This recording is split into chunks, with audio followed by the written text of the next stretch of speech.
Thought, Culture and Civilization with Dr. Anis Ahmad.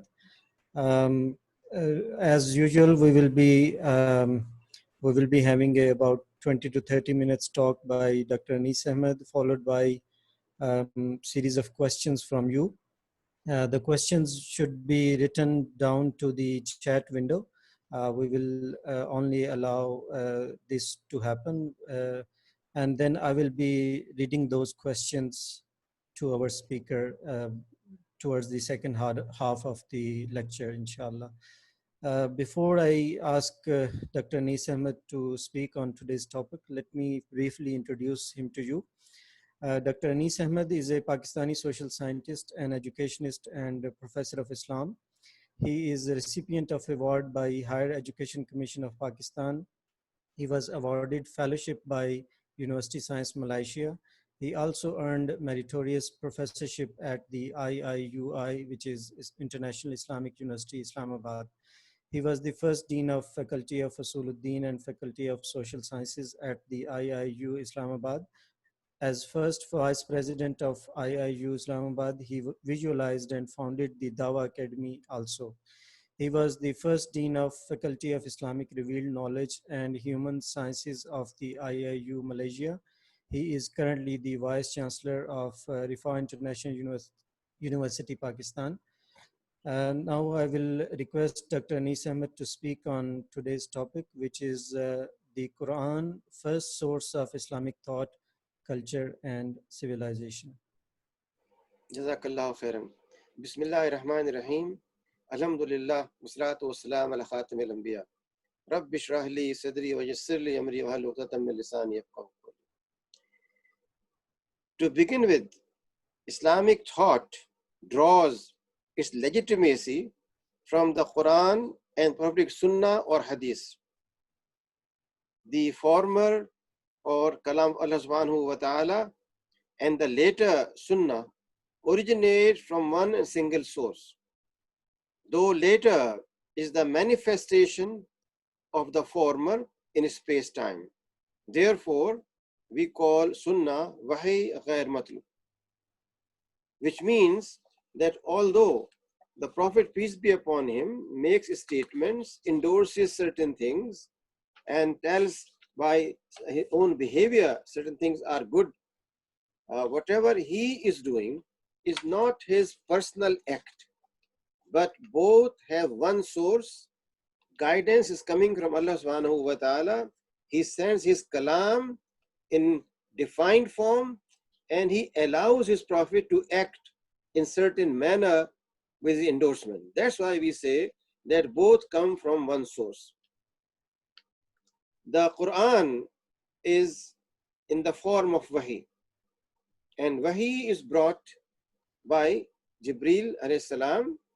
The Quran tells us very clearly in Surah Al-Baqarah, and in front of you is the slide number 2.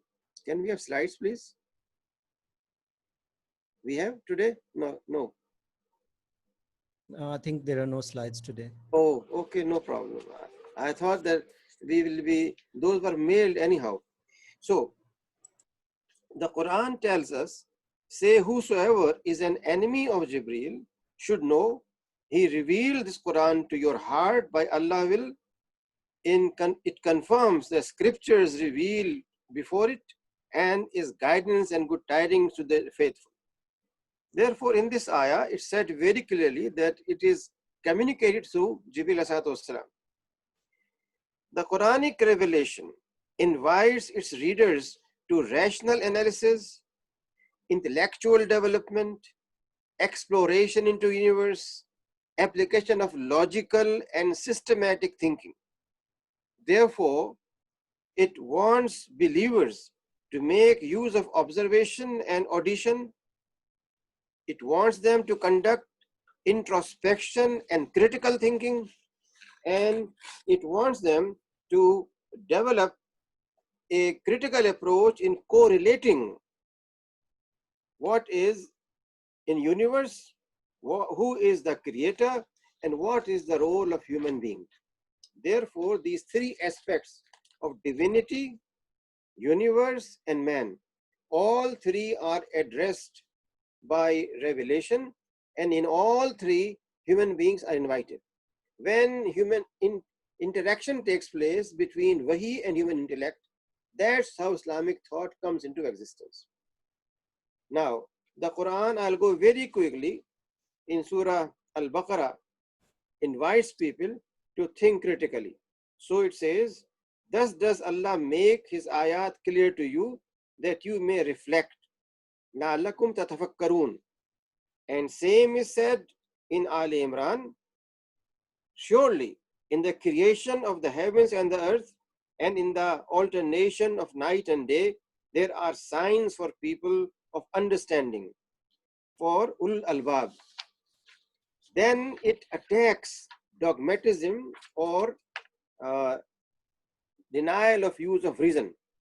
So in Al-Araf it says, they have hearts with which they fail to understand, and they have eyes with which they fail to see, and they have ears with which they fail to hear. They are like cattle, indeed even more astray. Such are utterly heedless, which means people who are living a dogmatic life, neither using their brain nor their audition or vision, they are worse than animals. And similarly, it calls for continuous reflection. So in Al Imran, ayah number 191, those who remember Allah while standing, sitting, or reclining on their back, and reflect in the creation of the heavens and the earth, saying, our Lord, you have not created this in vain. Glory to you, save us then from the chastisement of fire. Here again, it is telling that you should use your tafakkur, your fiqh. Similarly, it asks believers to ponder. In Surah Nisa, ayah number 82, do they not ponder about Quran? Had it been from any other than Allah, they would surely have found in it much inconsistency. And same is repeated in Surah Muhammad, ayah number 24. We are on slide 3.6. Do they then not ponder on the Quran, or are there locks on their hearts? Next, please. Similarly, it invites for use of reason and intellect. So it says that we have revealed it as a recitation in Arabic that you may fully understand. Taqilun. Next, please. It also calls for deep understanding, which is the literal meaning of Tafaqquh. So it says that behold how we set forth our signs in diverse forms so that they may understand the truth. So yafqahun or Tafaqquh means that you have to go for in-depth understanding. Next, please. At the same time, it makes it an obligation to Muslim community that they should be able to not only learn and study, but they do in-depth study. Here the Quran compares two important tasks. First one is jihad, other is deep study. So it says, nor should believers all go together into jihad. If a contingent from every expedition remains behind, they could gain deep knowledge of deen and admonish the people when they return to them. Which means that although jihad is extremely important, a fariza, an obligation, but a group may stay back, so they continue in-depth study, and when those come back from jihad, they educate them, they let them share in that in-depth understanding. Similarly, it refers to cognizance, heed and nasihah. Therefore, it says, we have made the Quran easy as a reminder. Is there then any who will take heed, who will do deep thinking on it? Next, please. This brings us to 5 dominant dimensions of the book Al-Quran Al-Karim. To act as the criterion for truth, the book, which is called Burhan, Dhikra, Furqan, Al-Huda, Al-Kitab, has 5 distinct features.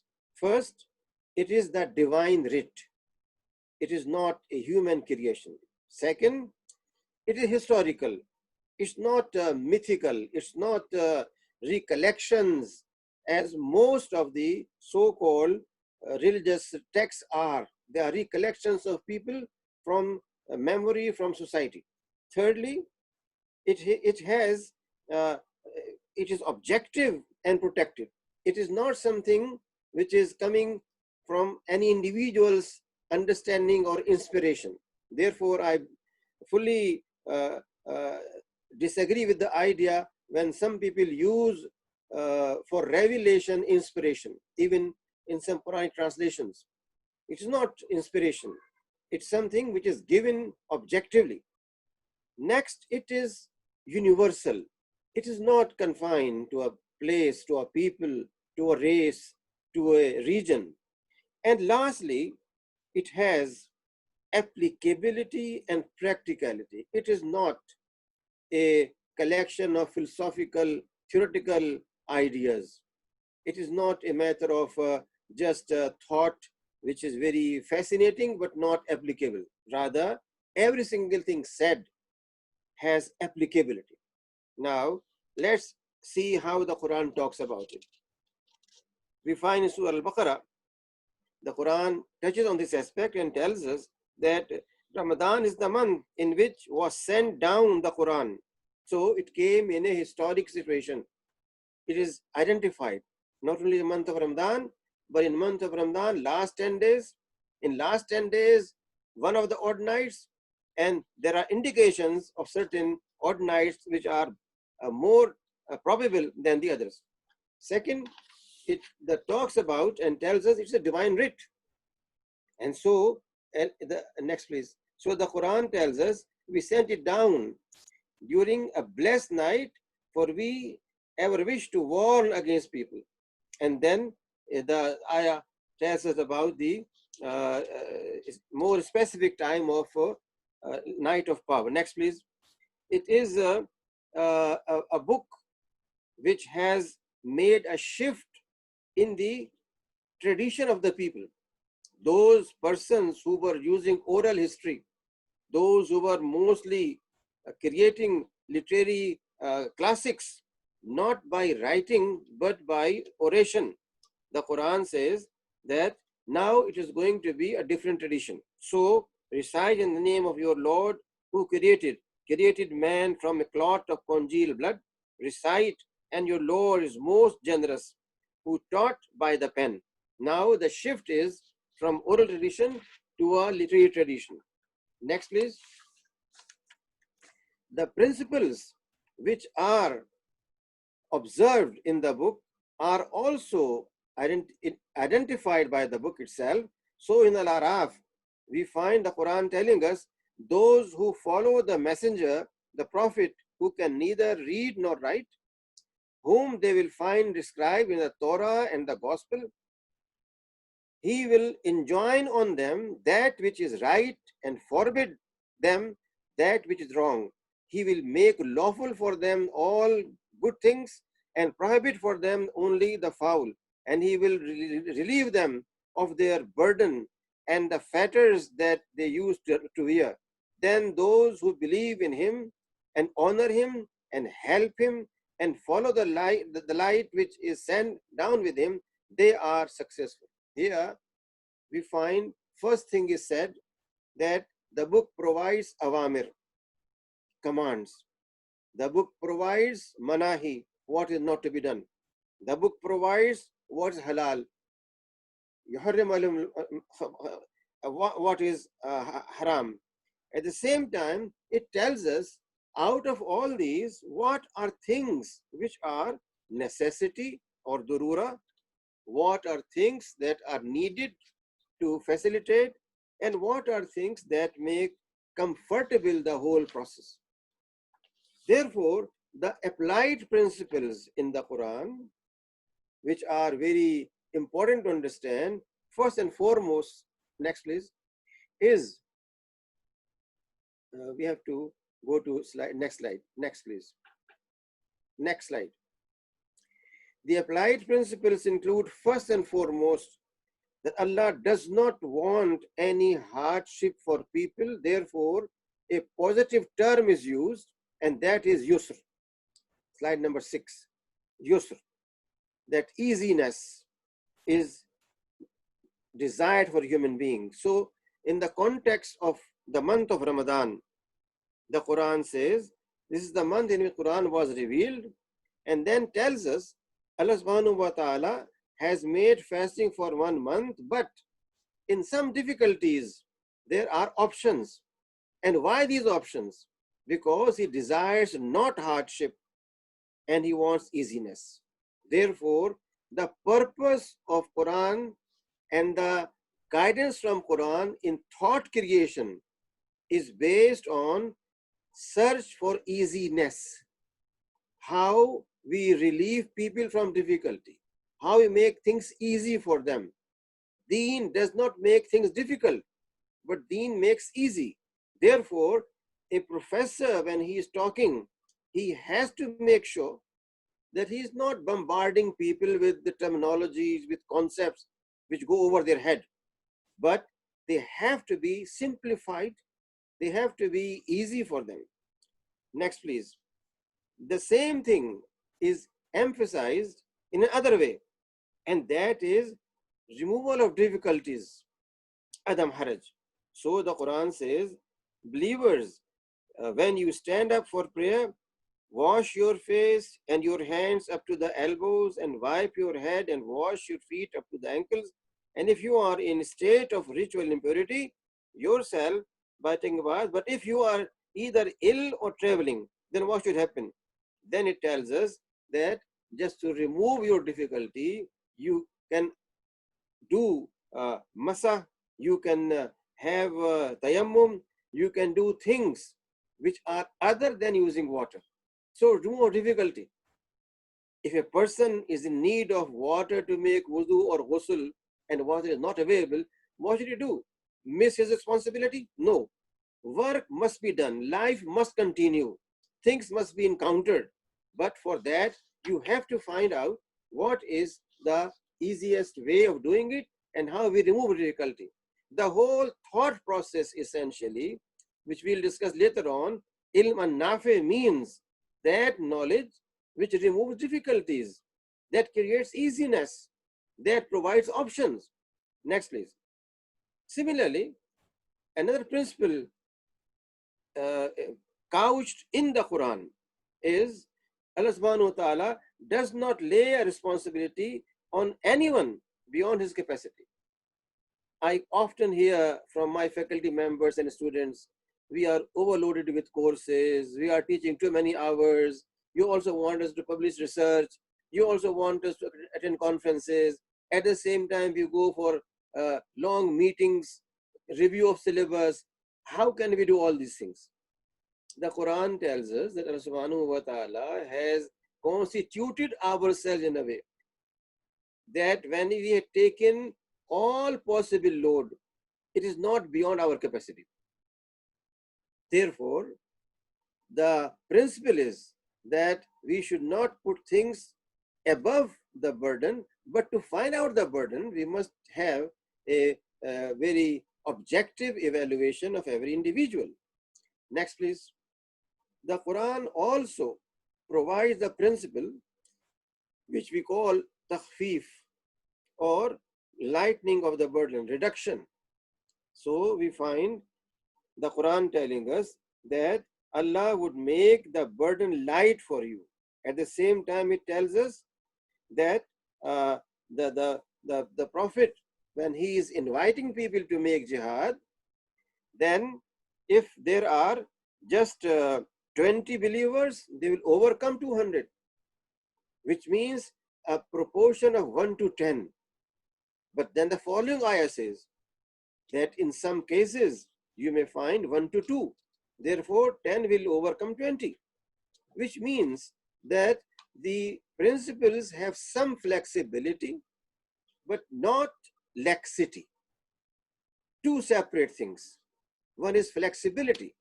Other is taking things in a casual manner, never taking them seriously. So things have to be taken very seriously, but they can be reduced. Like we are facing the situation where because of health hazard, a person cannot go to masjid to perform obligatory prayer, which has 27 times more reward.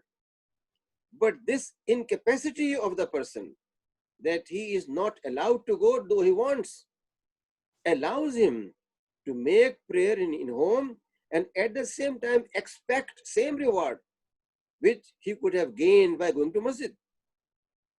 All that is a reflection of rahmah, at the same time application of these principles, which I mentioned in the beginning, that these principles are applicable, they are universal, they are human friendly, they provide legitimate basis for doing our things in a proper manner. Next, please.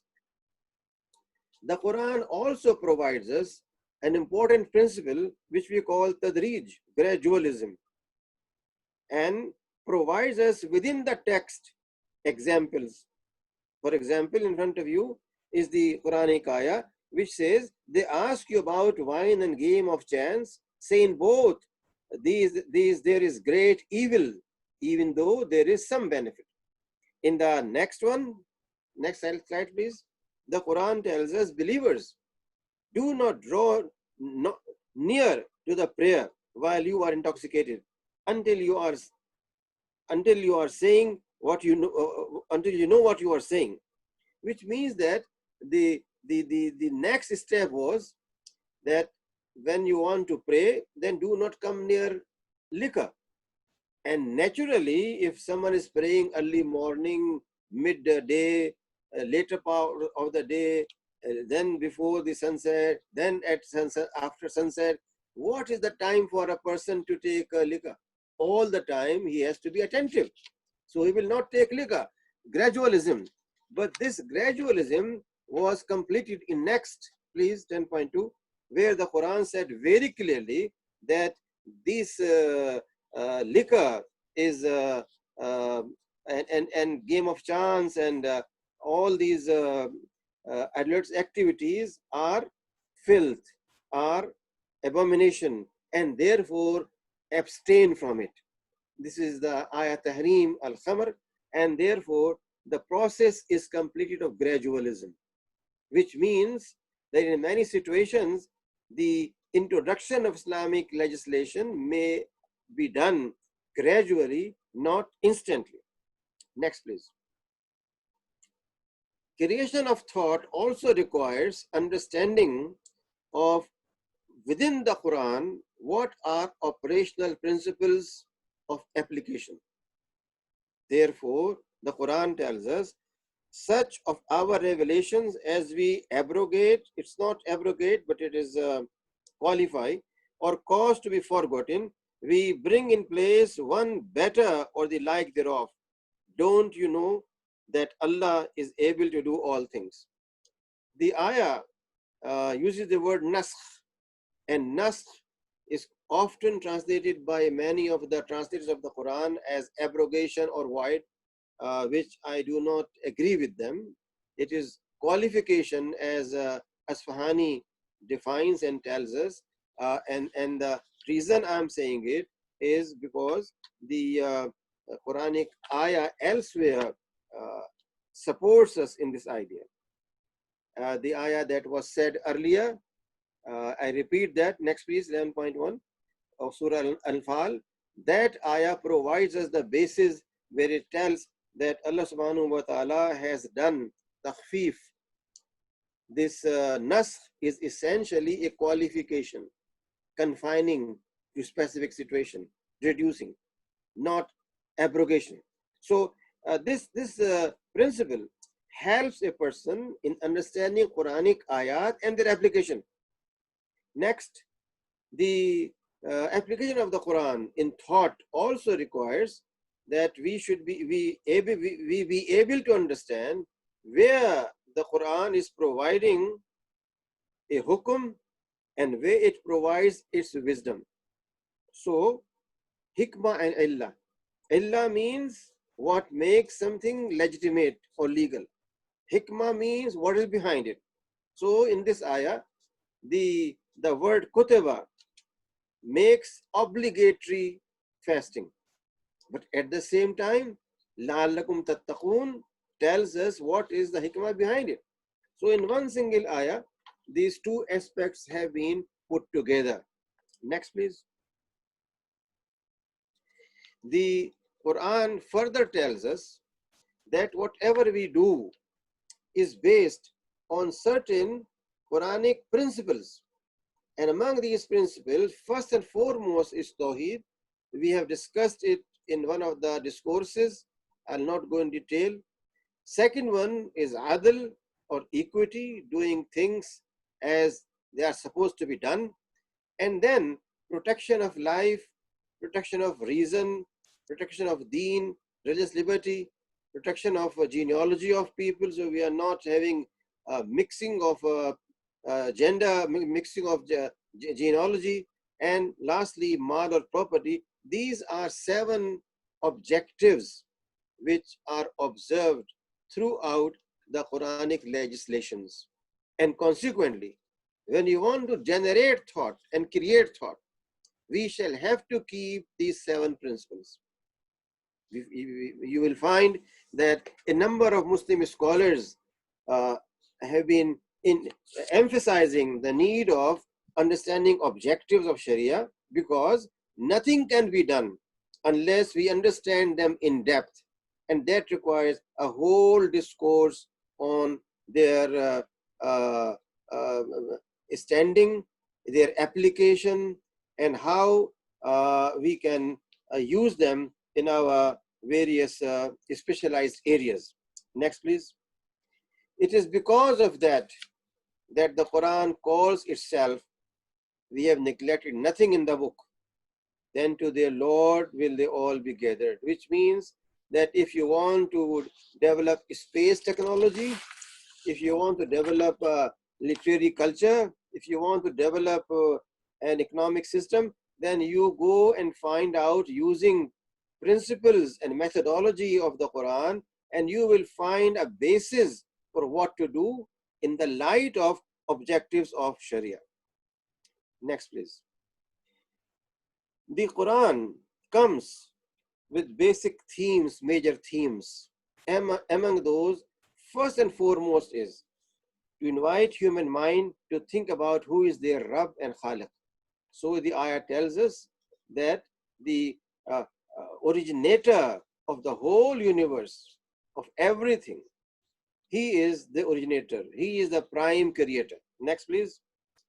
It tells us that he has created universe for a purpose.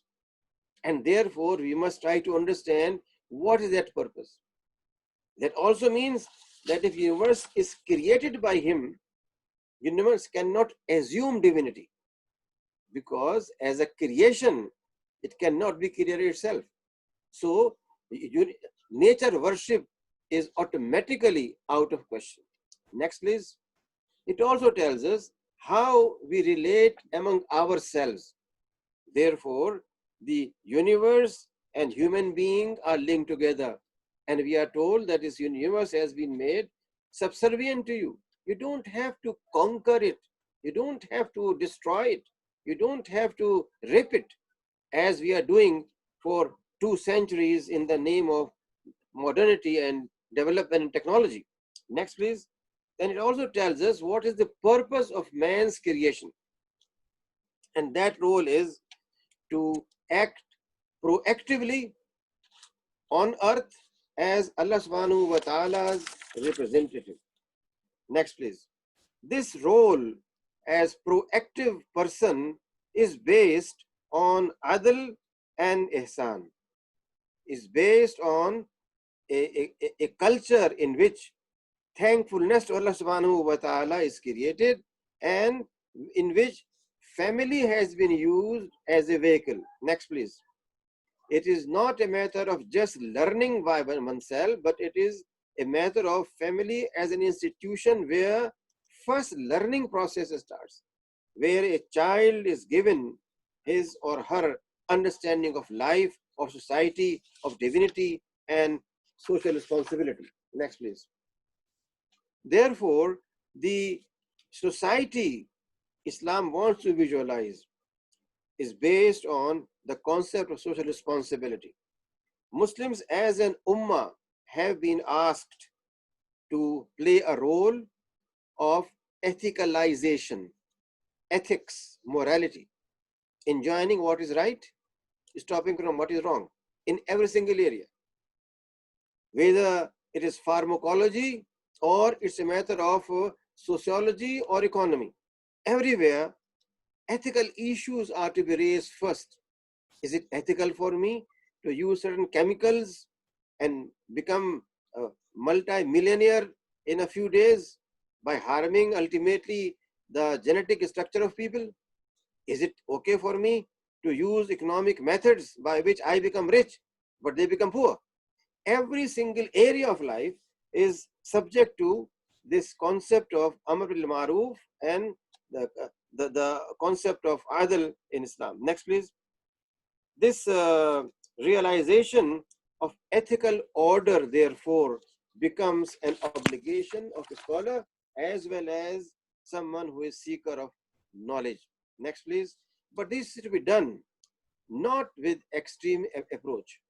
This has to be done with a concept of wasatiyah, globalization, not in the name of globalization colonizing people, but in the name of wasatiyah, moderation, providing a global leadership where moderation, where balance and adl becomes the basis. And therefore, next please, socio-economic development is to be based on the concept of zakah, which is growth and development based on halal, growth and development based on ethics. And next, realization of justice in society, because the Quran expects followers to observe qist, balance and moderation. Next please. It makes obligation on people to ensure that adl is observed even with those whom people think they are their enemies. Having run down quickly on these principles, let us see what are the salient guidelines that we draw from this material I just shared with you. Next, please. First and foremost, the intent of the Quran is creation of a culture of research, Tafaqquh and tahqiq. Secondly, it is an objective that we try to understand, dig out of the Quran, what hukum is coming out from a statement. So, ahkam to be discerned. And then those awamir and nawahi to be implemented in society. Thirdly, to discern what is maruf or good by nature, by its constitution. Truth, rahmah, kindness, brotherhood, adl are by nature good. They are not concepts of people of a society, but they are initially good. They cannot be otherwise. Therefore, maruf and munkar to be understood, halal and haram to be identified. Next, development of personality and behavior of the believers. And we are still on that side. Yes. Lessons and learning lessons in history from earlier nations, which is tazkir, which is learning from the achievements and failures of the people. And then it reports and tells us what was the fate of those who did not follow and rejected truth, and what was the fate of those who accepted it. Next slide, please. It provides guidelines for social, political, economic, and cultural matters. It provides us with rights and obligations. What are human rights? It tells us about the book of nature, what it is and what's its purpose. It tells us about what should be the methodology of dawah to understand the Quran and Sunnah, and based on that, disseminate Islamic knowledge. It tells us about how to develop a dialogue between believers and others, even mushrikeen and munafiqeen. It tells us what's the ultimate destiny of man and what is going to be the ultimate fate or final judgment of people. Next, please. it also tells us about attributes of Allah subhanahu wa ta'ala and which attributes need to be imitated and followed by human beings. It also tells us about what are the stories of earlier people, and then what kind of promises are made by him and what kind of warnings are given by him, who are the favored one, how to be persons who are thankful to Allah subhanahu wa ta'ala, and therefore what is the purpose of man's creation and sending down on earth: vicegerency, imama, and imara, or leadership. This is very quickly and precisely how the Quran helps us in creating human thought in the light of divine principle, which is divine writ. As I said in the beginning, Islamic thought draws its legitimacy. It's legitimate only when anything and everything is based on one principle or the other from the Quran and Sunnah. And there are very clear methodological steps. Some of those I pointed out, which help us in finding out how we can apply this Quranic structure of ayat in coming up with new thought. Waqid Hamdul Alameen, I'm available for any questions, please.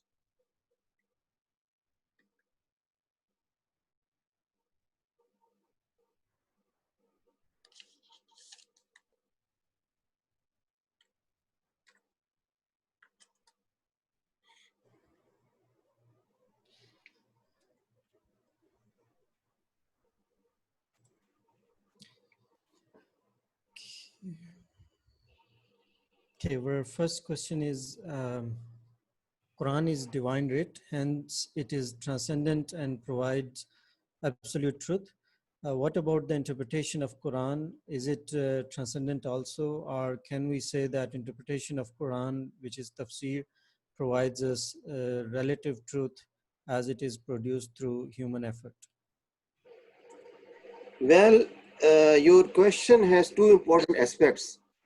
First and foremost, what do we mean by tafsir? Best tafsir of the Quran is by Quran itself.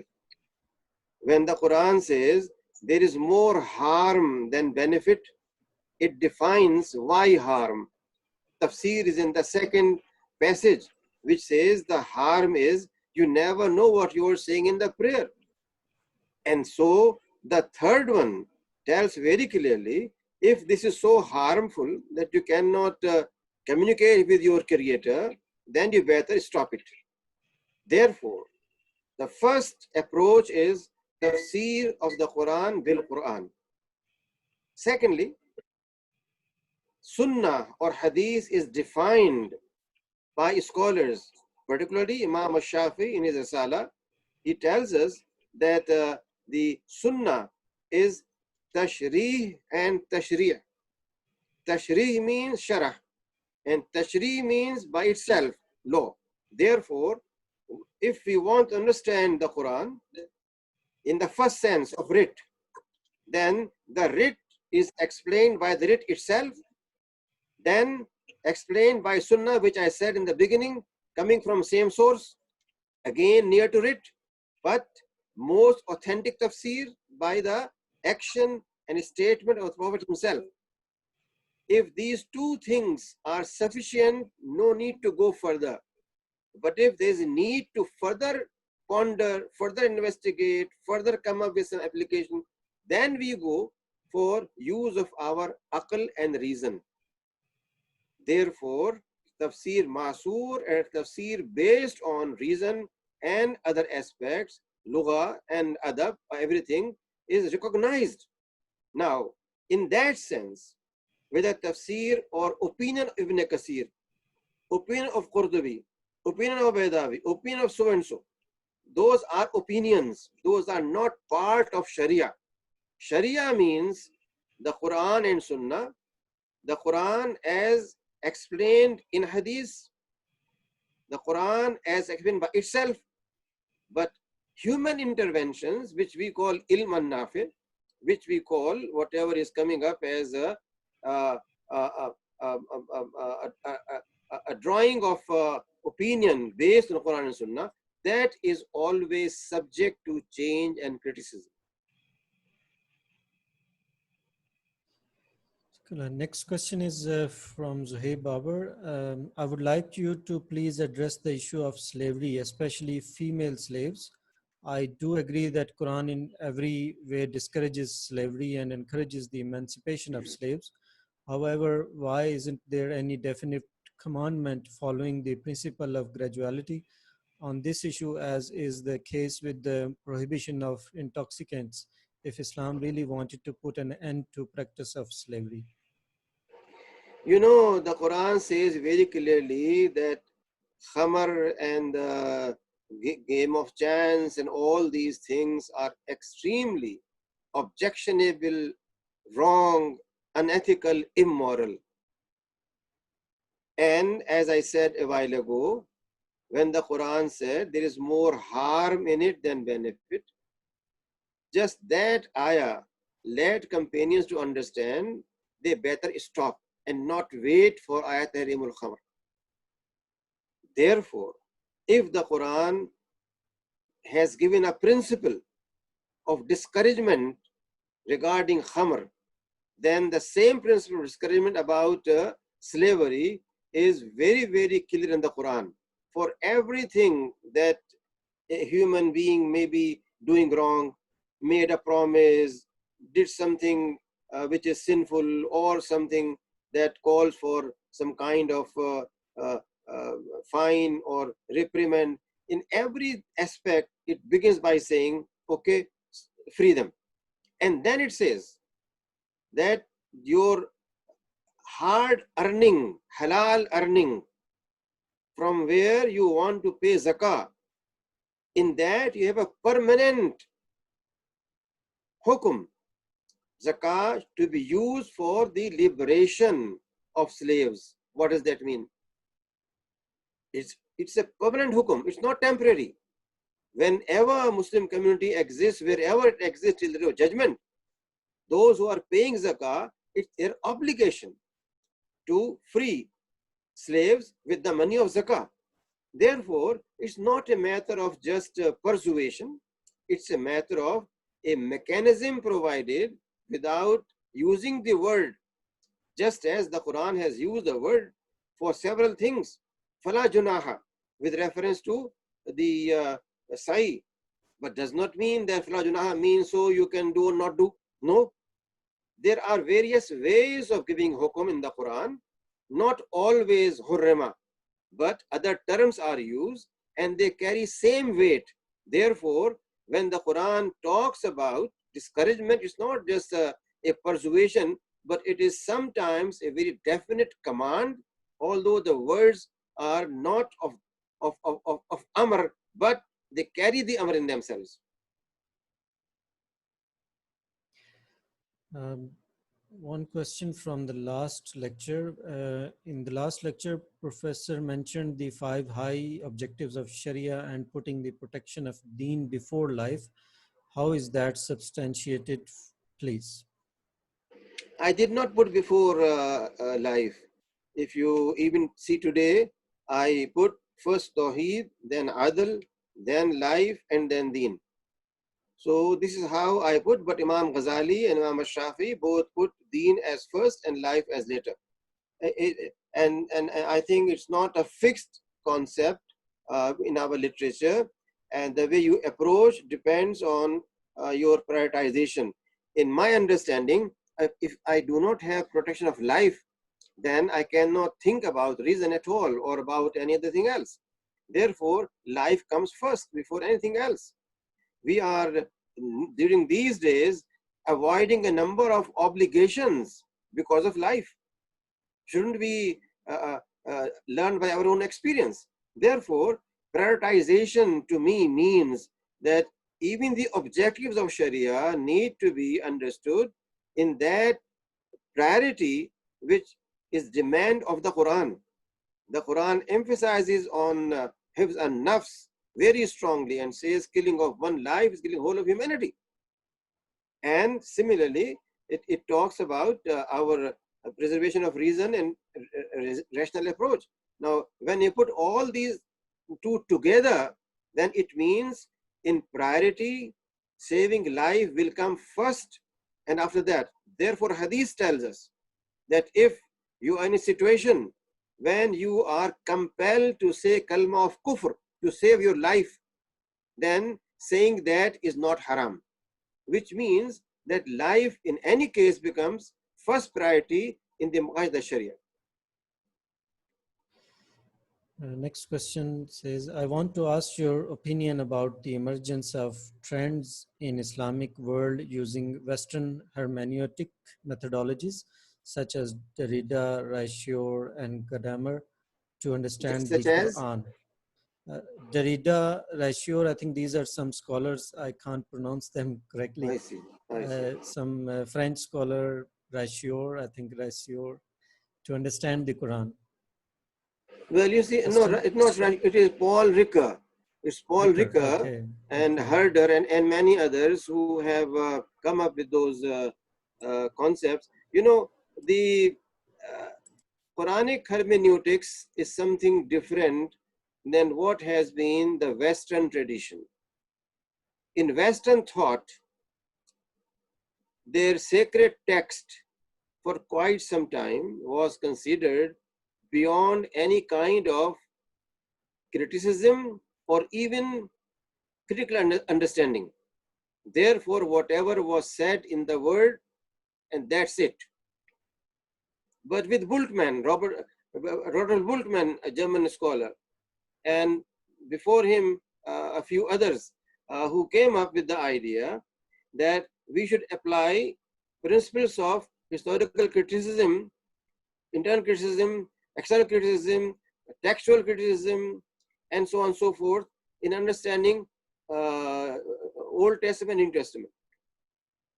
That led to a school of thought which we call these people who talk about hermeneutics, that you have to understand a text in the context of the text which was revealed.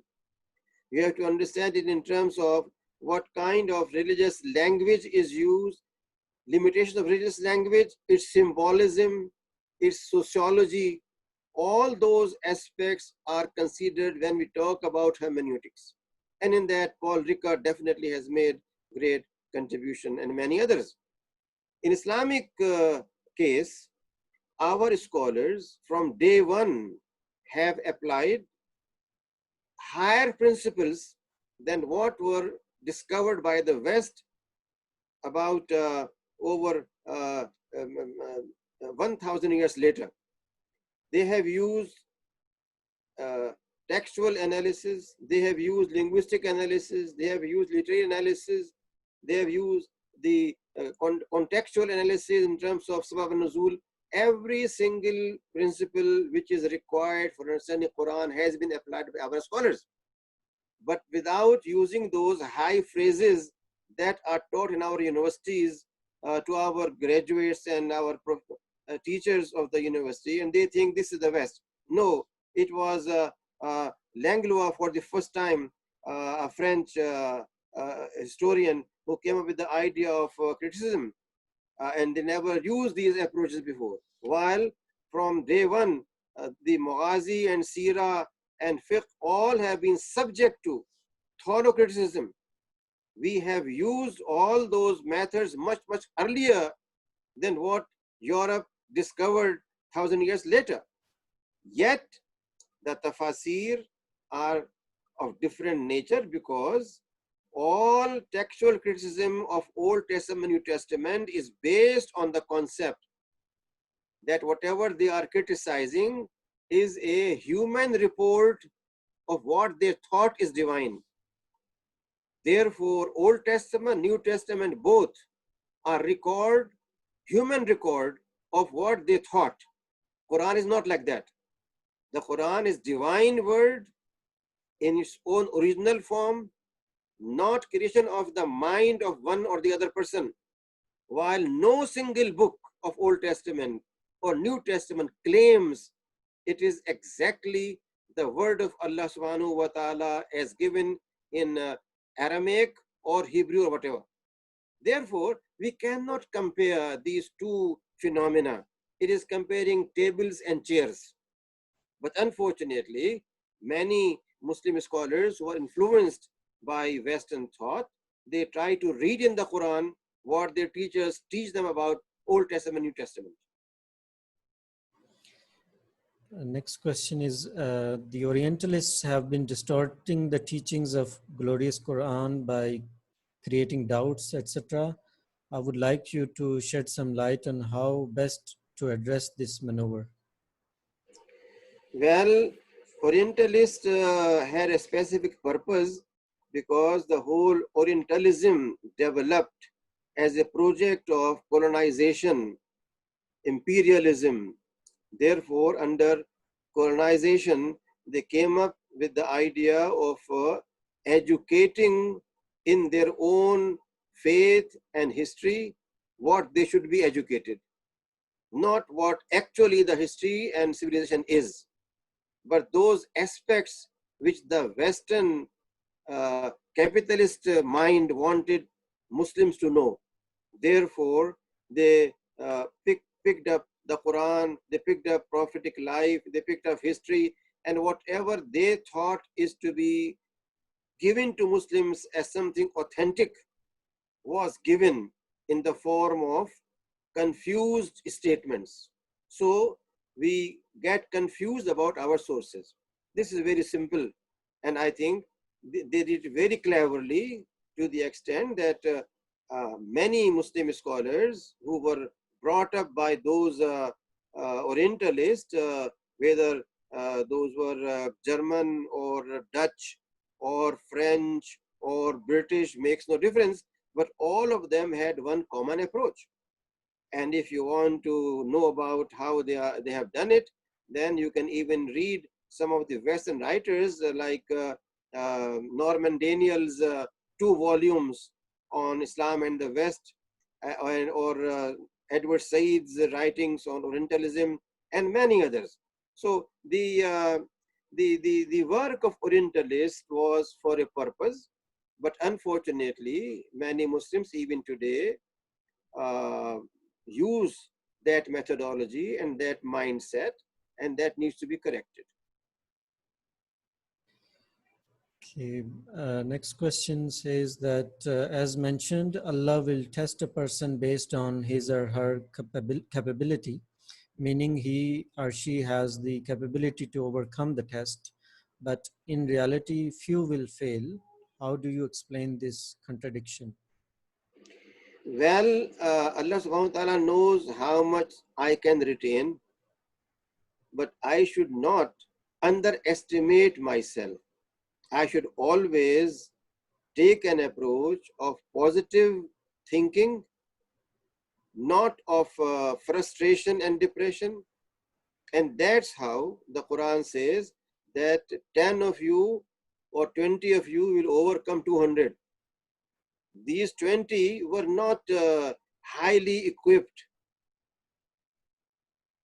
experienced in martial arts, trained in a military academy. No, they were normal human beings, but their dependence, reliance on Allah subhanahu wa ta'ala, their commitment led them to defeat a much stronger group than their own force.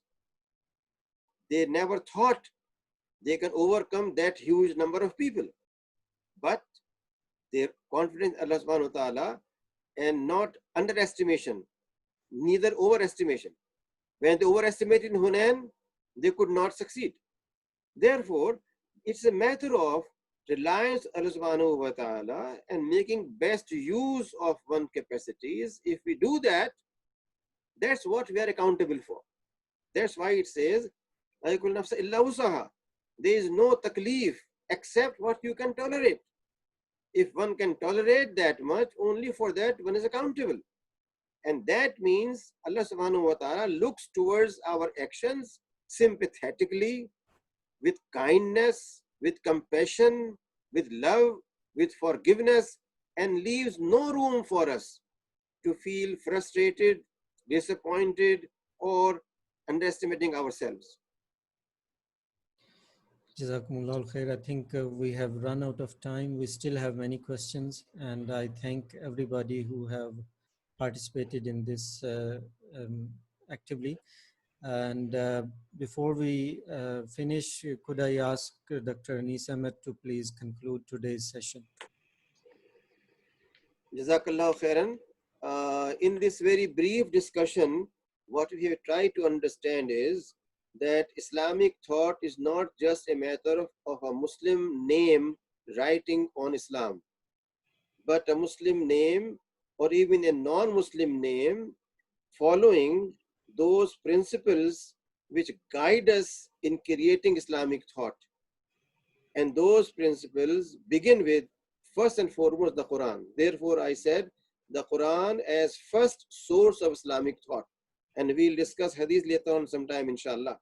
So the Quran becomes first source of thought in the sense that it provides comprehensive, universal, applicable principles for any kind of situation in any discipline. It is not confined to just ilm at-tafsir, but it is applicable in space technology as well as in biotechnology, everywhere. But we have to find out where are those principles. Secondly, we must understand its methodology. What in the Quran is general, what is specific.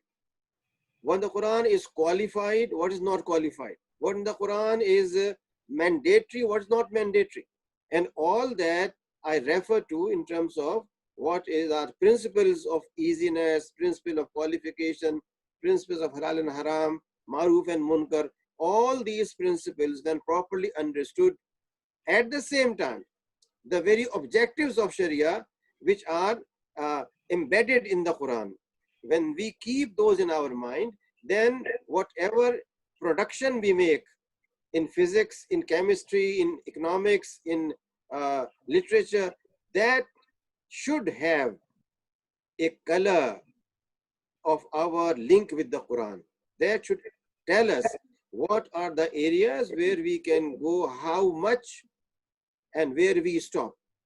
And this is the whole purpose of this discussion, that when we make the Quran as first source of our thought, then we get those guiding principles, which I try to summarize at the end of my discourse, that in all these areas, the Quran provides us very clear instructions. And if we discern those, discover those, then with those principles, whatever thought is created becomes Islamic, which is the purpose of human creation. Brother Shahran, over to you. Thank you so much, Prof, for such an enlightening course. We'll see you again next week, inshallah. Same time, same day, inshallah. And thank you so much, brothers and sisters, for joining us tonight. Inshallah, till then, Assalamu alaikum warahmatullahi wabarakatuh.